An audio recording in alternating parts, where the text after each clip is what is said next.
નમસ્કાર.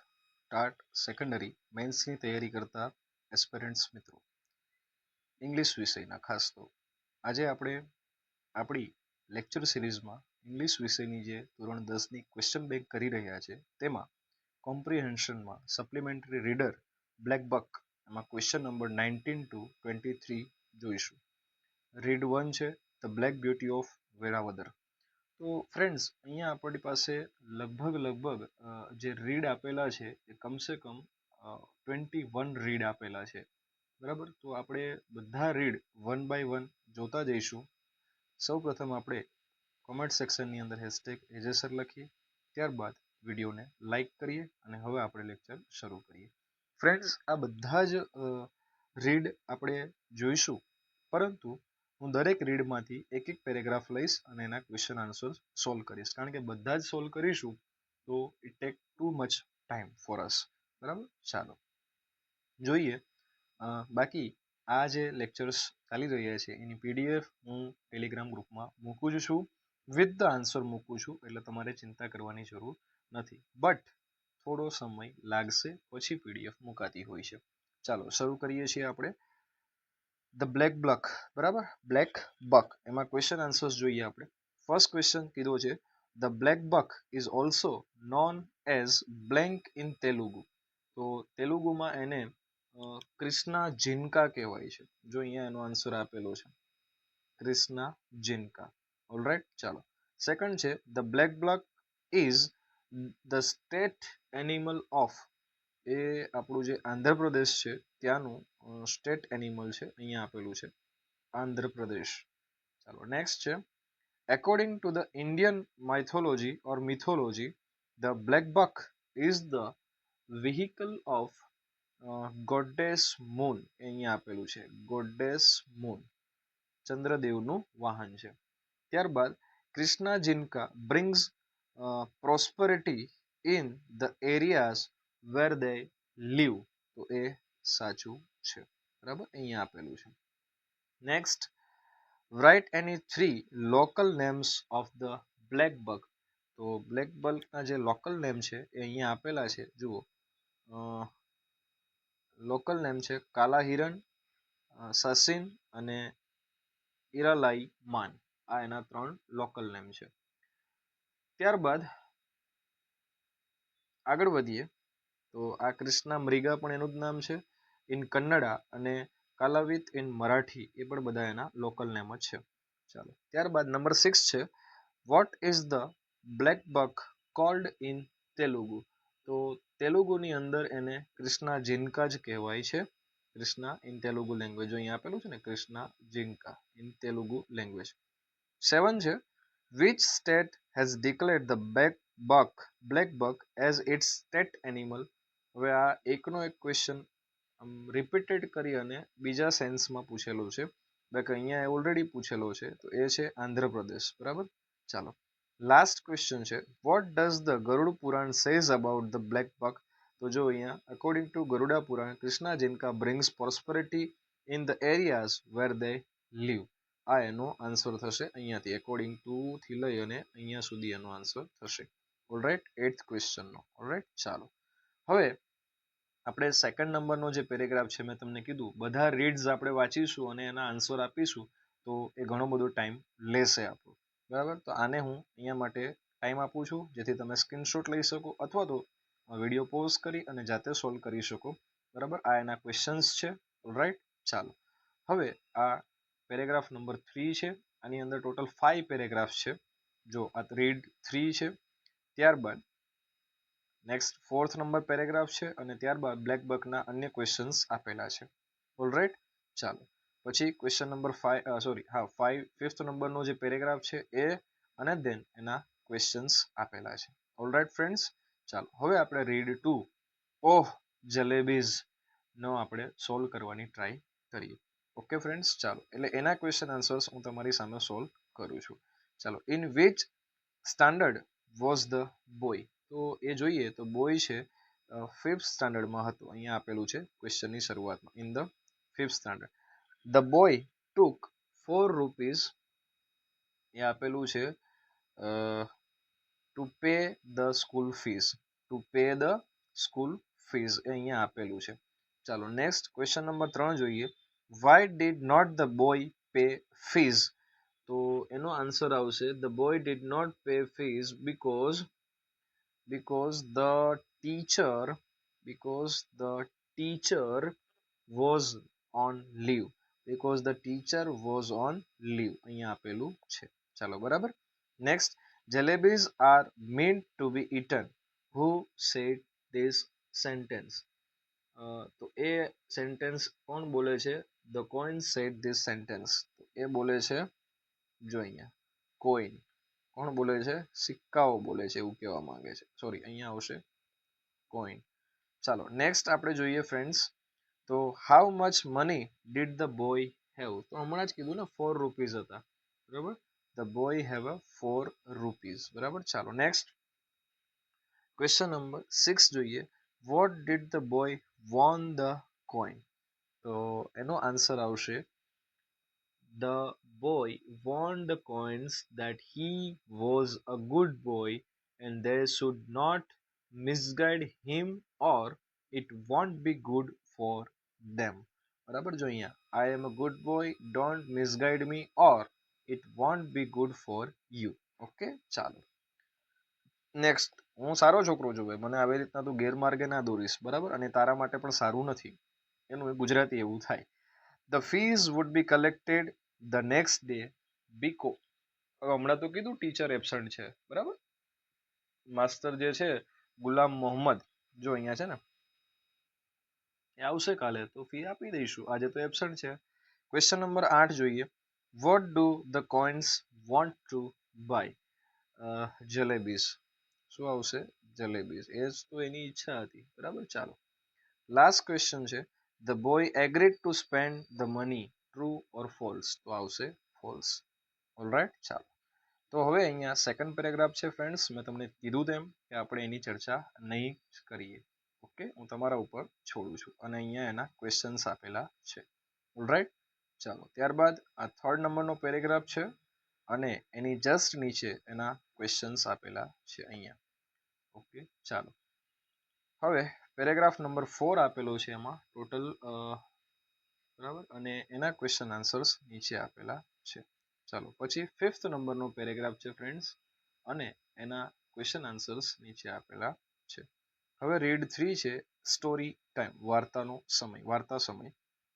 First question છે, the small talking dog was a big success when it came to theater.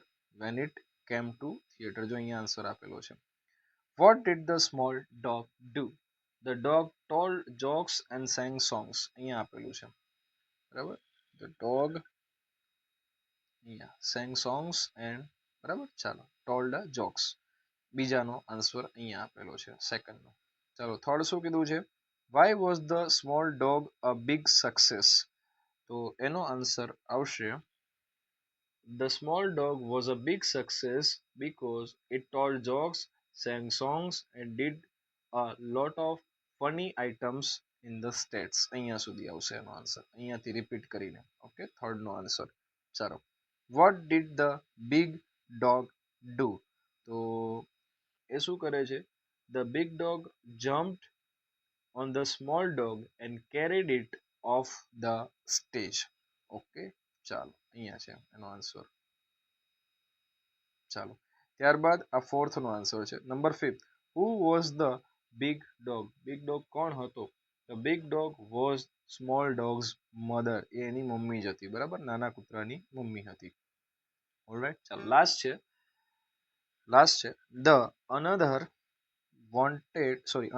The mother wanted to small dog to become a doctor. True or false? તો yes, it is true, બરાબર. જો અહીંયા આપેલું છે. Alright, એના પછી આ second આપેલું છે રીડ અને એના ક્વેશ્ચન્સ અહીંયા આપેલા છે. ત્યારબાદ આ થર્ડ પેરેગ્રાફ આપેલો છે અને એના ક્વેશ્ચન્સ જસ્ટ એની નીચે આપેલા છે. ઓલરાઈટ ફ્રેન્ડ્સ, ચાલો. કારણ કે બધા જ ક્વેશ્ચન્સ આન્સર હું કરીશ તો it takes too much long video અને that won't be possible to upload for us. હવે રીડ 4 જોઈએ. Friendship a rainbow forever, બરાબર. મિત્રતાનું કાયમ માટેનું, હંમેશ માટેનું ઇન્દ્રધનુષ્ય. ચાલો એના ક્વેશ્ચન આન્સર્સ જોઈએ આપણે. Why was the narrow always consider a narrator always consider as a new girl. તો એનો આન્સર આવશે the narrator always consider as a new girl because before she could make a friend she had to move a new school. બરાબર, she had to move new school. બરાબર, ચાલો next question આપણે જોઈએ. પાનીસ father was in the railways. Was in the railways જો અહીંયા આપેલું છે. ચાલો નેક્સ્ટ આપણે જોઈએ. Blank smile was like a warm sunshine. તો એમાં આવશે થર્ડ ક્વેશ્ચન, એમાં આવશે મનીષા સ્માઇલ. વાહ, મનીષા એની જે સ્માઇલ છે એ was like a warm shine. Fourth question છે ડિસ્ક્રાઇબ મનીષા, અને એનો આન્સર પછી તમારે ટેક્સ્ટ બુક આમ તો જોઈએ. Manisha smile was like warm sunshine, Har voice had a warm ring, her face was long, her eyes, એ બધું જ તમે અહીંયા જોઈ શકો છો, તમને દેખાઈ રહ્યું હશે. બરાબર, ચાલો નેક્સ્ટ આપણે આગળ વધીએ ફ્રેન્ડ્સ. તો એના પછીનો ક્વેશ્ચન છે ક્વેશ્ચન નંબર 5th. જો અહીંયા મનીષા માટે બધું જ આખું અહીંયા આપેલું છે, અને આ ક્વેશ્ચન 4th નો આન્સર છે. ચાલો 5th છે in which department did the narrator father સર્વ. તો 5th ની અંદર આવશે રેલવે ડિપાર્ટમેન્ટ. બરાબર, અહીંયા આરડી લખું છું, in the sense railway department. ચાલો નેક્સ્ટ જોઈએ ફ્રેન્ડ્સ આપણે question number 6. Who was a new girl. તો પાની. બરાબર, ધ નેરેટર એટલે કે પાની, ધ નેરેટર પાની છે એ ન્યૂ ગર્લ હતી.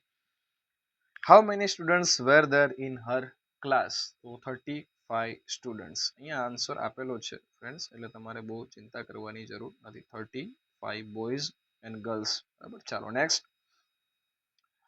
વેર did the teacher tell the narrator to sit. Question number 8. તો નેક્સ્ટ ટુ મનીષા. બરાબર, નેક્સ્ટ ટુ મનીષા. મનીષા પછી એની બાજુમાં ત્યાં આગળ બેસવા કીધું. when the teacher told the narrator to sit next to Manisha. હવે આ ક્વેશ્ચન પહેલા જેવો પણ ટ્વિસ્ટ કરી દીધો just. what happened when the narrator reached the newest classroom. તો ક્વેશ્ચન નંબર 10 છે એનો આન્સર આવશે when the narrator reached the newest classroom her stomach ached with some unknown fear. જો અહીંયા આપેલું છે એ, બરાબર, એ અહીંયા આપેલું છે. સ્ટમક એક અને પેટનો દુખાવો શરૂ થાય છે. બરાબર, અચાનક જ, અને એવું બધું અહીંયા આપેલું છે. ચાલો નેક્સ્ટ આપણે આગળ વધીએ ફ્રેન્ડ્સ. તો question number 11 true or false કીધા છે, અને એનો આન્સર આવશે ટ્રુ. અને લાસ્ટમાં when did narrator's frozen terror begin to melt. તો જ્યારે એને મનીષાથી નેક્સ્ટ બેસવાનું કીધું, જો અહીંયા એનો આન્સર છે, તો ત્યારે સી થવા લાગ્યું. ઓકે, ચાલો ફ્રેન્ડ્સ, એના પછી નેક્સ્ટ તમને પેરેગ્રાફ આપેલો છે, અને આ એના ક્વેશ્ચન્સ છે. થર્ડ પેરેગ્રાફ આપેલો છે, એના ક્વેશ્ચન્સ થોડા અહીંયા છે, અને થોડા જસ્ટ નીચે આપેલા છે. ચાલો હવે રીડ 5 જોઈએ. રીડ 5 આવા ટોટલ 21 રીડ્સ છે મિત્રો. તો આપણે આઈ થિંક એક લેક્ચરમાં બધા રીડ્સ પૂરા કરીએ એવું પોસિબલ લાગતું નથી. બરાબર, તેમ છતાં પણ આપણે ટ્રાય કરીશું જેટલા મેક્સિમમ આજે થઈ શકે. સે નો ટુ સ્ટ્રેસ. બરાબર, ચાલો ફર્સ્ટ છે what do we need in our life. તો આપણી લાઈફમાં આપણે શું ઈચ્છીએ છીએ કે વિધાઉટ સ્ટ્રેસ હોય. બરાબર, life would be dull and unexciting, એવું આપણે નથી ઈચ્છતા. બરાબર, બટ આપણે ઈચ્છીએ છીએ કે આપણી લાઈફ એકદમ અમેઝિંગ હોય. બરાબર, ચાલો નેક્સ્ટ છે વિધાઉટ સ્ટ્રેસ લાઈફ વુડ બી કેવી હોય. Release pressure through exercise through physical active. આપણી લાઈફ કેવી હોય, તો ડલ એન્ડ અનએક્સાઇટિંગ. જો અહીંયા આપેલું છે આન્સર, ડલ એન્ડ અનએક્સાઇટિંગ. ચાલો we can live without stress. તો એનો આન્સર આવશે ફોલ્સ. આપણે સ્ટ્રેસ વગર પણ જીવી શકતા નથી. What does stress add to our life. તો સ્ટ્રેસ એડ આપણી લાઈફમાં સ્ટ્રેસ તણાવ શું એડ કરે છે, ફ્લેવર, ચેલેન્જ એન્ડ ઓપોર્ચ્યુનિટી. એનો આન્સર આવશે. Next what does too much stress affect. તો એનો આન્સર આવશે ફિઝિકલ અને આપણી મેન્ટલ હેલ્થ છે એને અફેક્ટ કરે છે, affect our physical and mental health. ચાલો નેક્સ્ટ આપણને કીધું છે વિધાઉટ સ્ટ્રેસ, એ તો થઈ ગયું. ચાલો 7, give opposite to exciting and maximise. તો ફ્રેન્ડ્સ એક્સાઇટિંગ જે છે એનું થશે અનએક્સાઇટિંગ. શું થશે? અનએક્ઝિસ્ટિંગ, માફ કરજો. અને મેક્સિમાઇઝિંગ જે છે મેક્સિમાઇઝ એનું થશે મિનિમાઇઝ, એનું થશે મિનિમાઇઝ. ઓકે ચાલો next, without stress we can live a healthy life. તો એકચ્યુઅલી એ ફોલ્સ છે, બરાબર. ચાલો રીડ 5 પછી રીડ નેક્સ્ટ, એમાં બીજો પેરેગ્રાફ અને એના ક્વેશ્ચન આન્સર આપેલા છે. ત્યારબાદ આગળ વધીએ ફ્રેન્ડ્સ, તો એના બાકી રહેલા ક્વેશ્ચન્સ, એના પછીનો થર્ડ પેરેગ્રાફ છે અને એના ક્વેશ્ચન જસ્ટ એની નીચે આપેલા છે. ચાલો આગળ વધીએ. ક્વેશ્ચન ફોર્થ પેરેગ્રાફ નંબર અને એના ક્વેશ્ચન આન્સર જસ્ટ એની નીચે. ફિફ્થ પેરેગ્રાફ છે, નાનો પેરેગ્રાફ છે અને ખાલી 5 જ ક્વેશ્ચન આપેલા છે. ચાલો 6 પેરેગ્રાફ અને એમાં પણ 8 ક્વેશ્ચન્સ અહીંયા દેખાઈ રહ્યા છે, જ્યારે બાકીના રીડ 6 ની શરૂઆત થાય છે, બરાબર. ચાલો રીડ 6 છે એની અંદર જસ્ટ એક જ પેરેગ્રાફ છે અને 7 જેટલા ક્વેશ્ચન આપેલા છે. ચાલો ફટાફટ જોઈએ. Vote did the inspector notice? તો જો અહીંયા દેખાય છે he was entering the station shop, now he caring further, the man sat down, એ બધું જોવે છે. જો આ ફર્સ્ટ નો આન્સર આવશે. ચાલો second, what did the inspector ask the man? એને શું પૂછે છે? come over to station master's office and answer a few questions about the ownership of the briefcase that he had with him. આ એનો answer આવશે. ચાલો next, the briefcase contained, briefcase માં શું હતું? a file of papers and envelope containing, બરાબર, એમાં હતા, બરાબર. ચાલો આગળ વધીએ. નેક્સ્ટ ક્વેશ્ચન્સ તમને પૂછ્યો છે કે ભાઈ what was the man carrying? તો મેન એ બ્રીફકેસ, લેધર બ્રીફકેસ. શું આવશે? Leather briefcase. એ લખેલું છે અહીંયા, તેમ છતાં હું અહીંયા લખી દઉં છું તમારા માટે. લેધર બ્રીફકેસ, લેધર એટલે ચામડું, બરાબર, ચામડાની બ્રીફકેસ, લેધર બ્રીફકેસ. ઓલરાઈટ, ચાલો લેધર બ્રીફકેસ, બરાબર. ચાલો લેધરની જે બ્રીફકેસ હતી એ લઈને પાર્ટી ફરતી હતી. ચાલો આગળ વધીએ. Next, what did the inspector tell the man? આવજો, આપણે મળીશું ત્યાં આગળ, બરાબર. Office, answer a few questions, જે આ ટીક કર્યું તે, બરાબર. ફરી પાછું એનું એ what did a man claim? તો મેને શું ક્લેમ કર્યો છે? તો man claim was that owner of the briefcase, he is the owner of the briefcase, એવો એને ક્લેમ કર્યો છે. અને લાસ્ટ છે, what was found in the briefcase? તો એની અંદર મળે છે $20,000. ઓકે ચાલો હવે રીડ નંબર 7 છે અને ડેરિંગ ડિસ્કવરી, એનો પેરેગ્રાફ આપેલો છે ફ્રેન્ડ્સ, અને એના ક્વેશ્ચન આન્સર્સ તમારે આપવાના છે, બરાબર. ચાલો, when was Dr. Bose born? in the year 1858. when did Dr. Bose die? 1937. who was Jagdish Chandra Bose? Indian scientist હતા, ગ્રેટ ઇન્ડિયન સાયન્ટિસ્ટ, બરાબર. ચાલો next, what did doctor Bose discover? તો આપણને ખ્યાલ છે એણે એવું સાબિત કર્યું હતું કે plant are hurt and soft, પ્લાન્ટને દુઃખ લાગે છે અને એને પણ સોફ્ટ લાગે છે. શોક એટલે પેલો આઘાત લાગે છે. Vote did he declare? એણે કીધું કે પ્લાન્ટ કેવા છે? લિવિંગ બિંગ્સ છે, જીવંત સજીવ છે, લિવિંગ બિંગ્સ છે, બરાબર. ચાલો લિવિંગ બિંગ્સ છે plant. What did he saw by experiment? એને શું જોયું હતું? તો he saw by his experiment that unconscious by some strong in oxide, બરાબર. અહીંયા એને જોયું હતું, એ આપેલું પણ છે, બરાબર. ચાલો નેક્સ્ટ આપણે આગળ વધીએ ફ્રેન્ડ્સ. તો write the title of his book. તો the reflection of living and non living, the reflection of living and non living, એની બુકનું ટાઇટલ છે, બરાબર. અહીંયા આપેલું છે, જુઓ. ચાલો next, how did he surprise the world? તો he surprise world by declaring, માફ કરજો, that plants are alive, બરાબર. પ્લાન્ટ્સ જીવંત છે એવું એને ડિક્લેર કરી દીધું. Plants to live other living. અને 9th ક્વેશ્ચન છે, doctor Bose discovered that like the other living being, plants are also hurt and shocked.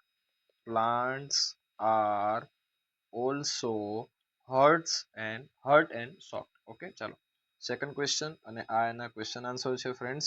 ચાલો થર્ડ ક્વેશ્ચન, આ એના ક્વેશ્ચન્સ છે અને આન્સર તમારે શોધવાના થાય છે. ઓલરાઈટ, ચાલો એમાં ટોટલ 7 આપેલા છે. આ ફોર્થ વન છે, આ એના ક્વેશ્ચન્સ છે. આ ફિફ્થ વન છે, એના જસ્ટ ક્વેશ્ચન નીચે આપેલા છે. ચાલો ત્યારબાદ 6 નંબર છે અને આ એના ક્વેશ્ચન્સ રહ્યા અને આ રહ્યો આ 7th વન અને આ એના ક્વેશ્ચન છે. તો ચાલો હવે ફ્રેન્ડ્સ હું 8th 9th અને 10th તમારા ઉપર છોડું છું. નેક્સ્ટ લેક્ચર સેશનની અંદર આ રહ્યો 8th વાળો અને એના ક્વેશ્ચન્સ, બરાબર. પછી જે 10th વાળો છે તેના પછીથી ફરીથી આપણે એક નેક્સ્ટ લેક્ચર લઈશું. આ 9th નંબર હવે શરૂ થાય છે અહીંયાથી. આ એનો ફર્સ્ટ પેરેગ્રાફ છે, એના ક્વેશ્ચન્સ છે. પછી એનો સેકન્ડ પેરેગ્રાફ અને એના ક્વેશ્ચન અહીંયા આપેલા છે.